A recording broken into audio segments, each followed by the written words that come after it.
fabrication of structural components. Take nowadays, for example, you could see improvements in engine performance and advances in aerodynamics have led to higher maximum lift, higher speeds, and therefore to higher wing loadings. Wing loading is nothing but W by S, weight of the aircraft divided by this are wing area. So that improved techniques of fabrication are necessary, particularly in the construction of wings. The increase in wing loading from about 350 Newton per meter square for 1917 to 1918 aircraft to around 4,800 Newton per meter square for modern aircraft, coupled with a drop in the structural percentage of the total weight from 30 to 40 to 22 to 25%, gives some indication of the improvements in materials and structural design. Okay, this is actually a little bit of a old report. You could Google to the latest one. Okay, the wings or the tail surfaces of fixed wing aircraft generally consist of spars, ribs, skin, and stringers. So the methods of fabrication and assembly differs. So the spars comprises of thin aluminum alloy ribs and flanges. Ribs have flanges around the edges so that they can be riveted to the skin, and spar webs. Cutouts around their edges allow the passage of spanwise fringes. You could find some cutouts in the ribs, okay, which is a kind of a passage for passing through, any pipelines. Holes are cut in the ribs at positions of low stress for lightness and to accommodate control runs, fuel, and electrical systems. Okay, we make a cut in the ribs wherever it is subjected to very low stress so that weight can be reduced, and that hole can be used to accommodate any control runs or as a fuel passage or causing any electrical systems. The skin is riveted to the rib flanges and longitudinal stiffeners.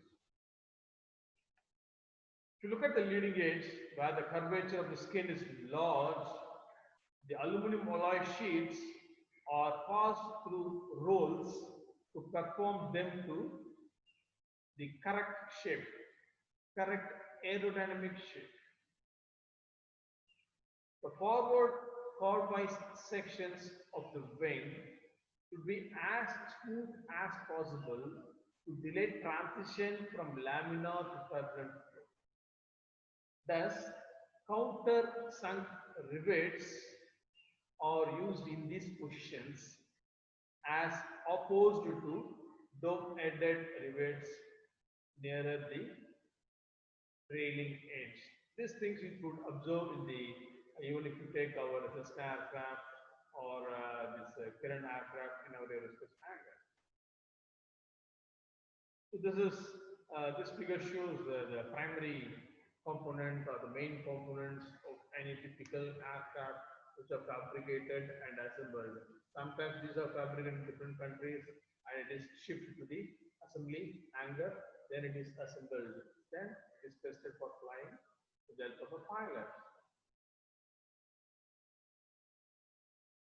Now, if you look at the fail-safe design, safe life design, and factor of safety, this is a kind of a version of fail-safe design and safe life design. Just giving only the definitions. Just I'm giving the definition of that. Okay.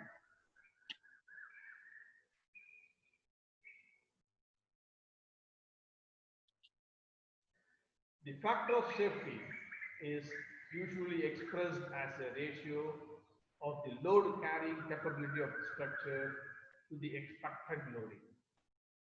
Loading may be static, impact, fatigue, wear, crack, or whatever it is. The purpose of using a safety factor is to assure that the design does not fail in the event of unexpectedly high loads or the presence of material or the design defects. Factors of safety are applied to decrease the probability of failure or in more positive terms, they increase the probability of success. Fail-safe design or designs that incorporate various techniques to mitigate losses due to system or component failures. The design assumption is that failure will eventually occur, but when it does, the device, system, or process will fail in a safe manner. Safe life design. The safe life design is nothing but a design, and it refers to the philosophy that the component or the system is designed to fail, not to fail, within a certain defined period. It is assumed that testing and analysis can provide an adequate estimate for the expected lifetime of the component or system. At the end of this expected life, the part is removed from service. So this slide shows statically determinate and indeterminate beams. So how to identify the given beam is a statically determinate or indeterminate beam. Okay, if you take any structure which is resting on a support, whatever be the kind of a support, okay, we have to resolve this resolve with the help of the static equilibrium equations. Why to resolve? The structure is subjected to some external loadings.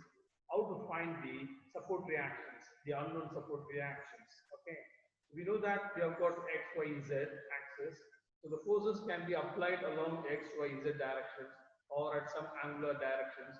Even if it is applied at some angular directions, it can resolve about any axis and it can be made to align with any respective standard axis x, y, z. And also the loads or there is a possibility of producing a bending moment about x-axis, y-axis, z-axis. If you look at the top equation, sigma fx is equal to 0, sigma fy is equal to 0, and sigma fz is equal to 0, which is nothing but algebraic summation of forces in the respective directions is equal to 0. Sigma mx is equal to 0, sigma my is equal to 0, sigma mz is equal to 0, which means that the moment about the algebraic sum of the moments about the respective axis is equal to 0. So this 6 static equilibrium equations is applicable for the 3D cases. Okay, the structure is 3D and considering all the forces in all the 3 directions and considering moments about all the 3 axes means the above equation is valid. If you look at the books, most of the problems are kind of a 2D. Okay, imagine that your notebook paper is a kind of 2D like x-axis and y-axis, and z-axis will be normal to the paper. So think like that. So the forces acting in x direction will be sigma fx, and forces acting in y direction will be sigma fy, and the moments produced by the forces will be normal to the paper or a book, whatever it is, which is nothing but sigma mz. But we never write sigma mz in engine mechanics or solid mechanics. Simply we write sigma m is equal to 0, or if you take moment with respect to a or b, sigma ma is equal to 0. Suppose it has to be written as, if you're taking moment about a means sigma m z suffix a is equal to 0. Like that only we have to write. Okay. Now we are having 3 equations, sigma fx. Okay, we are going to take only these equations. Okay, sigma fx is equal to 0, sigma fy is equal to 0, sigma mz is equal to 0. So this is called as a pre-static equilibrium equations. Pre-static equilibrium equations. For example, here you could see RA. Okay, so let RA be the number of unknowns. For example, let RA be the number of unknowns. Okay, let RA be the number of unknowns. So suppose, for example, this is a simply supported beams. These 2 are simply supported beams. Okay. Let it be subjected to any type of load, concentrated load, or UDL or UBL. You've got 2 supports, RA, RB. So these are the 2 unknown reactions. 2 unknown reactions. So here in this case, RA is 2. Okay, RA is 2. If RA, the number of unknown reactions, is less than or equal to 3, 3 is nothing but these 3 static equilibrium equations. If the number of unknowns are less than or equal to 3, that is number of static equilibrium equations, The structure is called as a, or a beam is called as a statically determinate beam. Otherwise, if RA is greater than 3, number of unknowns is greater than 3, the number of static equilibrium equations, the beam is referred to as statically indeterminate beam. Okay. So here you could see RA, RB. Here the bottom shows a beam shows a left hand side. It's the engine support, roller support. Engine support, one vertical, horizontal, two unknowns. Here roller support, one vertical reaction, so three unknowns. So both are said to be a statically determinate beam because RA is less than or equal to 3. Now here a cantilever beam. So at the fixed end of a cantilever beam, it is subjected to the horizontal force, vertical force, and a moment. This direction of the moment depends upon the direction of the load which are applied on the beam. Okay. So here you are having 3 unknowns. Here you are having 3 unknowns. Still, this cantilever beam is called as a statically determinate beam because RA is equal to 3. Come on to the next one. So same cantilever beam, but we offer a support at the free end and or at the tip of a cantilever beam, which is nothing but called as a proper cantilever beam. This is called the proper cantilever beam. So 3 plus 1, 4 unknowns we are added. So I can call this proper cantilever beam as statically indeterminate beam. I can call this as a statically indeterminate beam. How about the next? Okay, for example, here you can see 1, 2, 3 supports. A beam having more than 2 supports is called as continuous beams. Very, very important. Beam having more than 2 supports is called as continuous beam. All continuous beams are statically indeterminate. Look at here, there are 3 supports. You may think that since it is having 3 supports, you will have 3 unknowns, RA, RB, RC. No, not at all. Look at the intermediate supports. Always the intermediate supports are subjected to the bending moments. So that is also one of the unknowns. So 3 unknown support reaction, 1 moment, intermediate moment at the intermediate support. So 4 unknowns. It is referred to as a statically indeterminate beam. Come to the next part, fixed end beam. Both ends are fixed. Okay, 3 unknowns, 3 unknowns. 3 plus 3, 6 unknowns. It is called as a statically indeterminate beam. Here you see fixed continuous beam, right? Fixed, I'm offering one more support. The number of support is more than 2. So fixed continuous beam. So here, how many unknowns? 3, 3, 6, plus reaction 1, 7, plus moment at the intermediate support 8 unknowns. So it is called as statically indeterminate beam. This is very, very, very important. You should remember how to identify. Whoever is asking a question, you must be able to answer like this. So a beam whose both ends are fixed is known as a fixed beam. It is also called as a built-in end beam or encaster beam. The bottom figure shows both ends are fixed. Okay, subject to some load here, I have taken a point load acting at the middle. You could see the deflected curve or elastic curve. Okay, so when this load is applied, it gets deflected. You can see MA anti-clockwise. Okay, to resist this loading, and MB right hand side clockwise. Okay, MA, MB are the fixed end moments, and we know very well that at the fixed end of at the fixed end support, both slope and deflection are 0. That is very, very important. Both slope and deflection are 0 at the fixed support, and also fixed ends are subjected to end moments, MA, MB. Sometimes it is called as a fixed end moments or simply end moments. Okay. Okay, they are not 0 at the fixed ends. Whereas here A, B, simply supported end B. At A and B, deflection is 0. Always at the simply supported ends, deflection will be 0, but slope will be there. Slope will be there. And also at the simply supported ends, bending moments are always 0.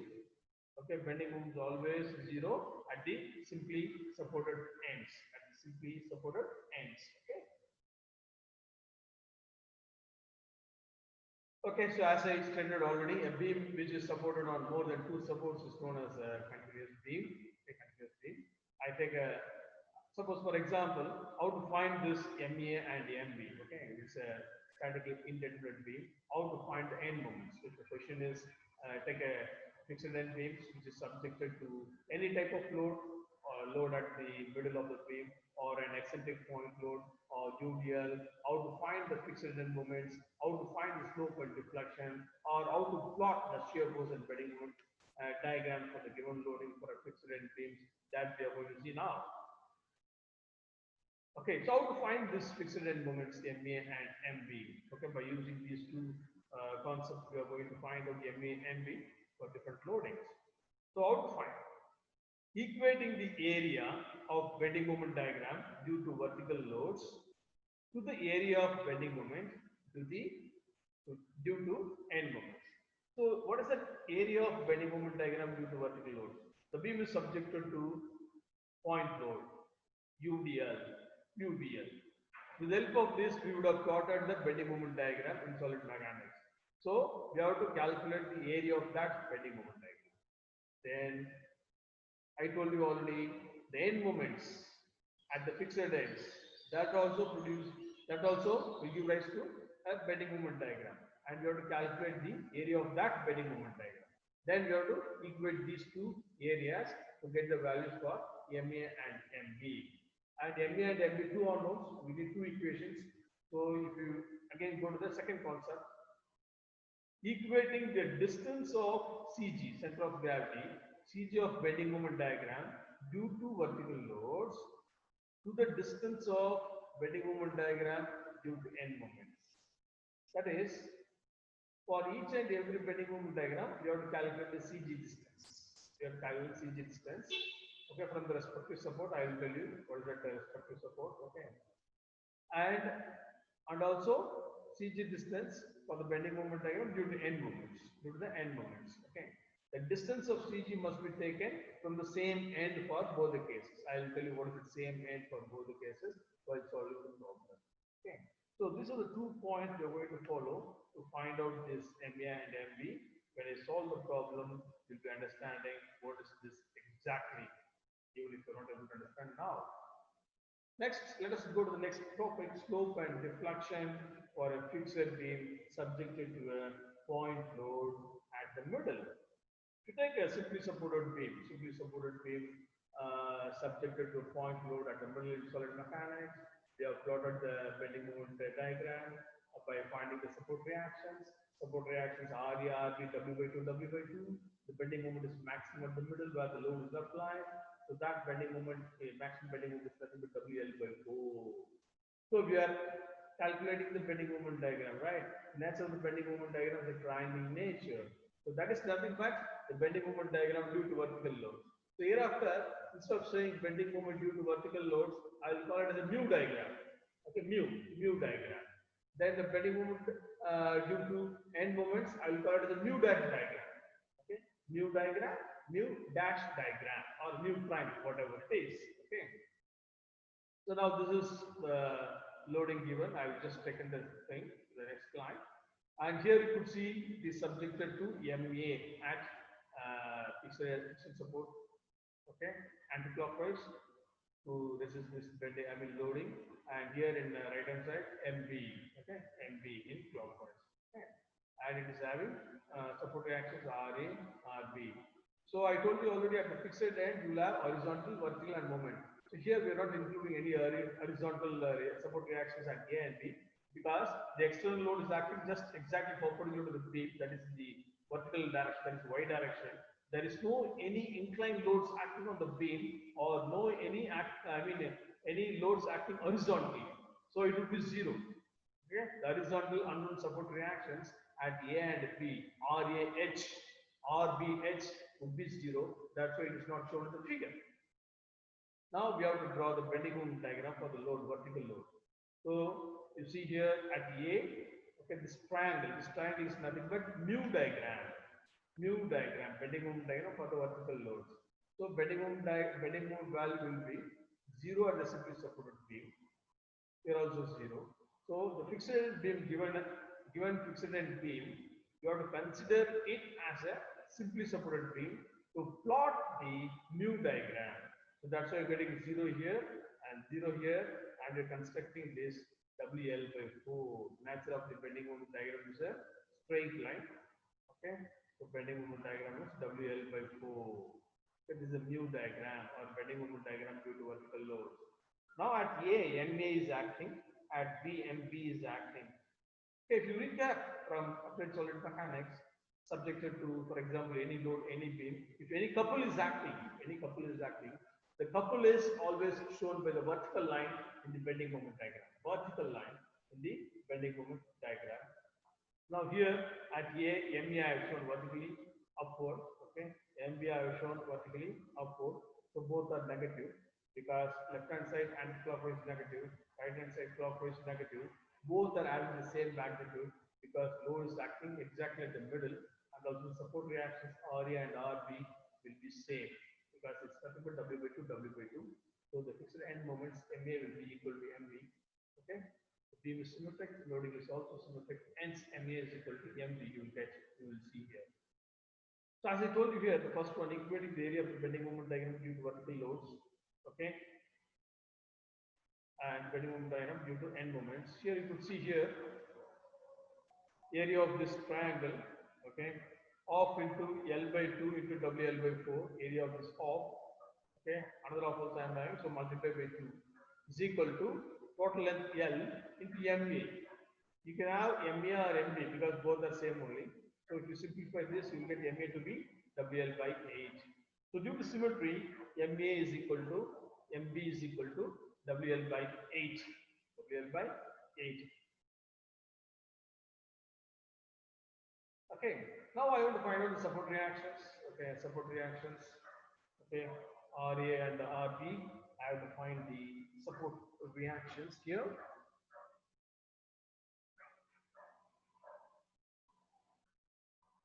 So we have to find out the support reactions. We have to find out the support reactions RA and RB. So let us take a moment with respect to the A, sigma MA.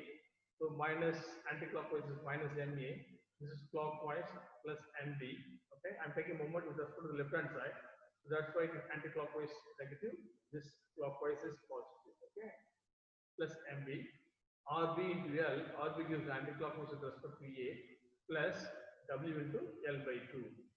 So both MA and MB are equal and opposite sign, you can cancel it, and this L and L will get cancelled, so RB is equal to W by 2.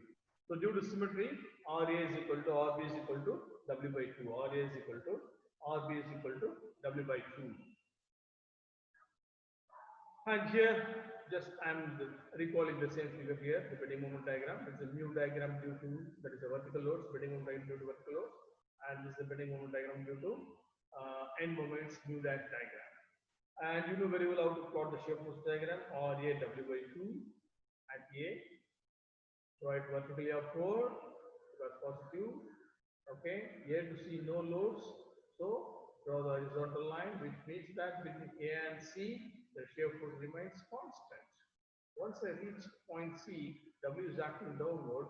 Already I am having plus W by 2. So plus W by 2 minus W, I'll get minus W by 2. So this is nothing but minus W by 2. Minus W by 2. Then proceed from C to B. C to B no load. Okay. Shear force remains constant. Draw the horizontal line. End up. When I proceed from right also, you get the same way. When I proceed from right hand side, remember the sign convention of the shear force diagram. That is, when you proceed from left, positive will be marked upward, negative will be downward. When I proceed from right, upward is negative, downward is positive. Now look at here. So look at here, when I come from right hand side, RB is upward, so it will mark it downward. That is negative. So minus W by 2. It is just like this, minus W by 2. Plus W, we will get plus W by 2. If it is just like this, it gets completed. So this is how we have to plot the shear force and bending moment diagram. Okay.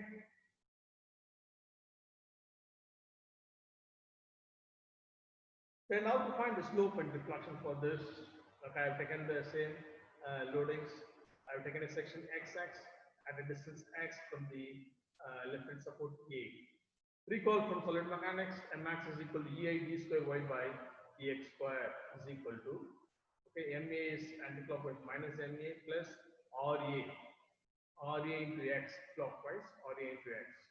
Ma is nothing but WL by 8 minus plus WL by 2 into W by 2. It should be actually a W by 2.